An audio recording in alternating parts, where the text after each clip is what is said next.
Chers investisseurs, j'espère que vous allez bien, que vous passez un bon week-end et que vous profitez aussi des vacances par la même occasion, que vous reprenez des forces, que vous êtes prêts pour la semaine à venir. On va faire le point sur les marchés, ce qui s'est passé durant toute cette semaine et comme à notre habitude, on commence sur le Bitcoin face au dollar en unité de temps hebdomadaire. On sent déjà un petit peu à quoi va ressembler la clôture de cette semaine. Donc comme on l'a spécifié durant plusieurs jours, durant toute cette semaine, on a l'air de vouloir clôturer sur des bas de marché en dessous de ces 35 000 et voire même bien en dessous. Ça comblerait donc largement toutes les hésitations qu'il y a eu par les semaines précédentes. En soi, c'est important si ça se manifeste parce que c'est une prise de position totale des investisseurs donc, qui se dirigent vers le sud. Encore une fois, on va tenir compte de ces informations. On est tout proche de ce scénario, on va voir s'il se réalise. Le scénario inverse, ça serait tout simplement qu'on aille clôturer donc au-dessus des 35 000 ou voire même encore sur des niveaux qu'on connaît bien aux alentours. Unité de temps journalière, on constate une journée de plus dans cette fameuse compression. Le prix ne sait pas où aller, en même temps constater la faiblesse des liquidités, d'autant plus ajouter à cela qu'on est en vacances, donc ça ne facilite pas les choses. Il est vrai qu'actuellement on compresse pas mal, on connaît très bien de où est-ce qu'on se situe, donc au niveau des 33 500, globalement les mêmes niveaux que lors de notre analyse hier à la même heure. Donc on constate effectivement pas grandement de mouvement, effectivement on est toujours sur les mêmes niveaux. Qu'est-ce qu'on peut bien faire actuellement? Vous savez, quand ça compresse, ça signifie que dans peu de temps ça va exploser. Donc oui, on sait que ça va exploser, on ne sait pas quand, peut-être début de semaine, ça corrèle bien en fait avec l'ouverture des marchés durant une nouvelle semaine, une explosion peut être attendue. Ceci dit, vous constatez, il n'y a pas besoin de faire de dessin durant clairement les heures qui ont précédé, donc durant la journée d'hier, on parle du 10 juillet. Qu'est-ce qu'on a? Ça saute aux yeux. Véritablement, doji sur doji, effectivement, de l'hésitation en cascade, on le voit. Ça n'a pas besoin de faire de dessin. Oui, on sait que lorsqu'on s'approche en tout cas des 34 000, on hésite. Lorsqu'on va un petit peu en dessous, on hésite également. Donc oui, pas besoin de faire de dessin, la force se situe du côté de la consolidation. Les acheteurs, les vendeurs se partagent un petit peu la balle, se renvoient la balle, sans vraiment gagner la partie. On sait actuellement qu'on aura une issue à cela. Début de semaine, peut-être, effectivement. Constater, oui, en même temps, que nous avons un croisement, on a vu un beau croisement depuis le 9 juillet.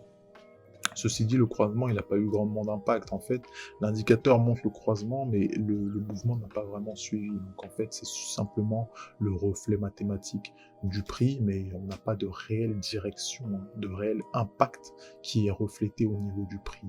Encore une fois, considérer les indicateurs lors d'états de faible volatilité, c'est les considérer avec une moindre mesure. Ça, c'est un conseil qui est notable. Véritablement, ça vous évitera de faire pas mal d'erreurs à considérer les indicateurs comme si le marché avait le même état que lorsqu'il y a du volume et des liquidités. Actuellement, vous constatez qu'au niveau du RSI, cependant, nous sommes en dessous de 50, comme à notre habitude. Donc, encore une fois, on se maintient autour de la neutralité. Unité de temps 1 heure également. Qu'est-ce qu'on a? Vous constatez assez bien.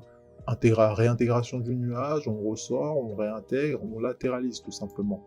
La preuve, le nuage, dans quel côté il est? Tout simplement, il est latéral.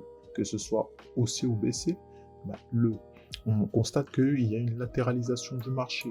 On se situe où par la même occasion? Sur le milieu de notre triangle de compression. Pas de hasard, on le voit assez bien qu'en termes d'action du prix, oui, le prix actuellement consolide. Mais est-ce que c'est la même chose sur l'Ethereum face au dollar? Globalement, il faut savoir qu'on était dans un canal ascendant, on l'a cassé par le bas. Pour aller où? Vers des niveaux des bas de marché, on l'a spécifié. On s'est attardé sur des niveaux précédemment atteints. Quand on dit que le marché il a une mémoire, quasiment si on s'attarde sur les plus bas qui ont été effectués, on avait un plus bas au niveau de 2070. C'était une target à saisir, qu'on a spécifié durant l'analyse précédente. Où est-ce qu'on est allé? Au niveau des 2076. Vous constatez 2070 par là. Actuellement, donc, on consolide de la même manière sur des bas de marché autour de 2100 pour ce qui est de l'Ethereum face au dollar. Donc, effectivement, c'est une latéralisation. Le canal ascendant n'est plus forcément d'actualité.